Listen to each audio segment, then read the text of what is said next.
Looking ahead, what do you think are the biggest challenges and opportunities in cybersecurity over the next 5 to 10 years? Two main areas. One is about AI, because everything's about Mhm. AI these days, right? Yes. How do we secure AI systems? We're going to be relying more and more on AI systems to give us advice, to give us information, to even make decisions. I think that last part is a little bit risky. We need to have a human in the loop.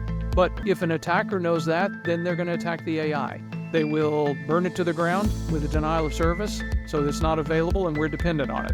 They will steal data from it. They'll poison data so that it gives wrong results. They'll inject malware into it. So we have to know, and I did a video on AI, the new attack surface, where I go through 6 different classes of attacks against generative AI.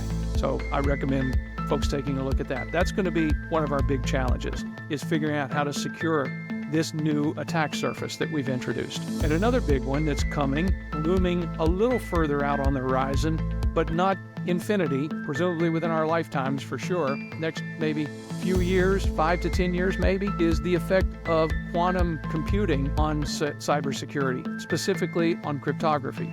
With a sufficiently strong quantum computer, we'll be able to solve problems that will literally save people's lives. We'll be able to do better pharmaceutical research, modeling of weather patterns to get people out of harm's way.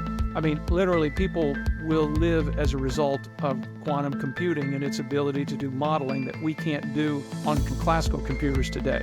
However, one of the other things quantum computers that strong will be able to do is break our crypto. So the messages that we've encrypted will suddenly not be secret anymore. And due to the nature of what's called harvest now, decrypt later attack, meaning if I make a copy of your encrypted data now, let's say you're using a VPN, you send some sensitive information over the network, I can't read it, but I just make a copy of it and I hold on to it.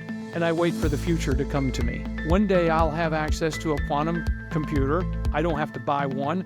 They're available in the cloud.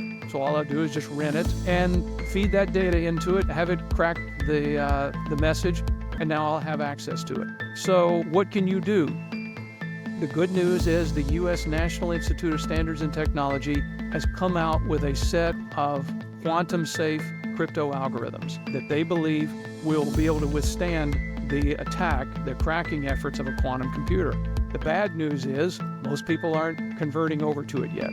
And because of harvest now, decrypt later, you can't afford to wait until quantum computers are strong enough, because the data that people are making copies of right now will already be at risk at that point. It's a lot of organizations of any size, they're going to have hundreds, if not thousands of applications that they need to go revisit how their cryptography is done. If they even do one a day, it's going to take them 5 years to convert. Yeah. So a lot of work ahead of us. That's a huge, huge challenge just in terms of the volume of work that's necessary. The idea of responsible AI is really gaining traction, especially in cybersecurity, right? So, how do you think organizations can adopt these principles while still staying ahead of threats?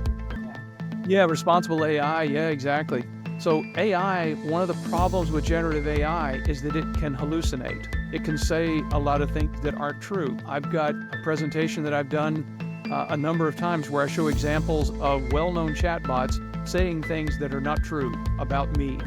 I've got an example where I catch it literally lying, saying something that's not true, saying it again, and then denying that it ever said it, all in the same session. So we have to understand that these systems were modeled after us. They learned language from us. They'll respond like us. If they're backed into a corner or if they're told to lie, they will lie. And if a bad guy gets to the system and is able to do a prompt injection, in other words, put instructions into it, it will do what it's told to do. So we have to do a much better job at building trustworthiness into the entire process. Because as I said, we're going to be more and more dependent on these systems. We're going to be using them and expecting them to be right. And on the few cases when they're not, it could be devastating if we're not prepared for it. AI in cybersecurity seems like a double-edged sword for sure. So, Yes. do you see it as like more of an opportunity or a challenge for the industry? Definitely both. So as a cybersecurity guy, a challenge Yes. is an opportunity, right? True. If every time we come out with a new type of technology, well, that's more work for me. So I guess we consider it job security. Yes. a lot of people actually are quite worried about AI taking jobs away. And in certain cases it will. In fact, I've recorded a video. It will release in January sometime, I think, is the current schedule, on the question, will AI take jobs or make jobs? And my answer is yes, it will do both. Yeah. Um, in cybersecurity, I think it will, if we're smart, it will be a force multiplier.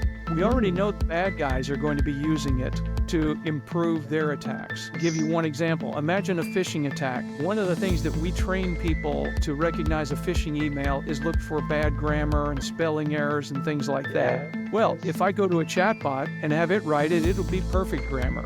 So we need to actually unlearn that from people. Yes. Tell them, don't be looking for that. I mean, yeah, if you see it, it might be an indicator, but we're going to probably see less and less of that because we'll see the bad guys using AI to generate their phishing emails. So we know the bad guys can use AI to improve their attacks. So that means we're going to have to use AI to improve our ability to detect and defend against those attacks. And we're going to need all hands on deck in order to deal with that. Cybersecurity is a case where we never get ahead. We're always playing catch up. You can never say, not only did I solve all of the things and secure everything today, I secured everything for tomorrow. No, it's no such thing. Tomorrow we'll have new attacks, new threats. So we're never done with this work. And I think it will change the nature of the way we do work. But the people that learn how to work in partnership with AI and use it as a tool, they'll still have good job prospects because we're going to need that combination of AI and human working together. Right. Good. So, all right, Jeff, let's wrap up with a quick rapid fire round. I'll ask you a series of fun and thought-provoking questions, hopefully. Just answer in one word, a sentence, or however quickly comes to your mind. Ready? As you can see, I'm really bad at that. All right, here we go. Yep. Biggest cybersecurity myth you have heard? Biggest cybersecurity myth, let me think just a second, that technology will solve all your problems. Okay. The human is always the weakest element in the cybersecurity chain. Okay, good. If you could invent a security tool, what problem would it solve? I would invent a firewall for the human mind. So I could download policy into people's heads and they would follow the instructions. That is a good one. A book besides your own that every cybersecurity professional should read? Oh, I think almost anything by Bruce Schneier. Schneier is a great thinker and he has written a number of books, so almost anything by him. Oh, okay, great. I'll definitely look for that. The coolest country you worked in during your career? I just want to put you on the spot. Oh gosh. Yeah, so whatever I say, all the others will hate me. Yes. So I could, since I'm an American citizen, I can plead the Fifth Amendment and refuse to answer on the grounds it might incriminate me. I'll say, how about this? I'll say the most interesting country, and I'll rephrase it, is the one that I lived in briefly in 2006, and that's China. I did a temporary assignment living in Beijing, a fascinating country, very different than my own, and I learned so much there. The proudest moment of your career? Oh boy. I know it's a long list.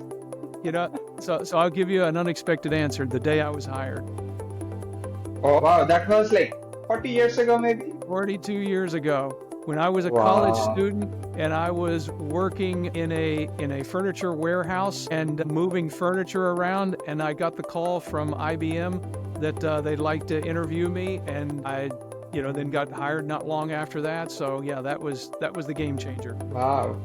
How do you define success in cybersecurity? Success is not the lack of attacks, it's the lack of bad consequences from those. So if we can keep the bad guys from doing what they want to do, every day we take a victory, and we just have to measure them in small steps. Okay. If you weren't in cybersecurity, what career would you have pursued? There's so many I'd want to do. I might have gone into medicine, as I said. I'm fascinated by psychology. That would have been really interesting. I am really interested in law and deal with that some in my courses. So if I could play the guitar better, you can see I have some back here. If I could play them better, that would have been a great career. So many different things, but those would have all been fascinating ones. Right. Jeff, rumor has it that you are not just a cybersecurity expert, but also a bit of a guitar doctor. So here's the question. If cybersecurity were like fixing a guitar string, what's the one tool or skill you would always keep in your toolkit? The most important thing for operating a guitar is I think between your ears, knowing how to make the instrument do what you want to do, know where your fingers need to be. Now you have to develop the manual dexterity to do it all, but it's a lot of things that happen in your head, and knowing when the string does this, I need to do that. So yeah, I think a lot of improvisational skills. We have to improv in cybersecurity all the time, and we do that in music Yes. as well. Completely agree. So you've spent so much time at RDU Airport that I hear they might name a terminal after you. If you had to give the airport a cybersecurity name, what would it be? What would I call it? The DMZ. It That's is a brilliant somewhat safe, answer. but not really safe. I'll give you a quick story about, I know this is a lightning round, but this story might be useful. This was a number of years ago. I was sitting at home at night one time, and my phone popped up an alert, and it said 20 minutes to home. And I thought, well, I am at home. Where does it think my home is? My phone has learned where so I clicked and I said, okay, I'll play along. Where's home? I know And where it it gave said me it. directions to the airport. So that's when I realized I was traveling too much. Oh my god, yeah. Oh, Can't crazy, make yeah. that up. I'm sure that they may name a terminal after you for sure. I would be honored. Yeah. Yeah. So the final two are for me. On a scale of 1 to 10, how would you rate my hosting skills? Remember, this is being recorded. Yes, No yes. pressure. I'll be conservative and say a 15. Okay. 15. A 15. Thank you so much, Jeff. Absolutely. It's my privilege. One more. So if I were a cybersecurity vulnerability, what kind of patch do you think I'd need? Oh gosh, you seem like a very cheerful guy. Cybersecurity will try to take that away from you. So you need a patch that maintains your bright, sunny disposition. Otherwise, I like to say cybersecurity people can find the dark cloud in every silver lining. Right. We're constantly focused on the dark cloud, so balance that and maintain a Yes. patch that allows you to focus on the silver lining as well. Don't say no, say how. Find the possibilities. Sure. Thanks a lot, Jeff. So You bet. thanks for playing along, Jeff. Your answers were fantastic, insightful, and entertaining. I'm sure our listeners enjoyed getting to know this side of you. Jeff, it's been such an honor having you on the show today. Thank you for sharing your incredible journey, insights, and advice with us. Before we wrap up, is there anything you would like to share with our listeners? Perhaps your YouTube videos, your book, or follow your work? Keep learning. Just keep learning. This field is always moving. If you like learning, if you like hard problems, cybersecurity is a great place to be because it'll always have more twists and turns and more hard problems than you can ever solve. So there's an endless supply of them out there. Yeah. Thank you again, Jeff, and thank you to all our listeners for tuning into this episode of Decoding Cybersecurity. Don't forget to subscribe to the podcast and stay tuned for more insightful conversations with industry leaders. Until next time, stay safe, stay secure. Bye-bye.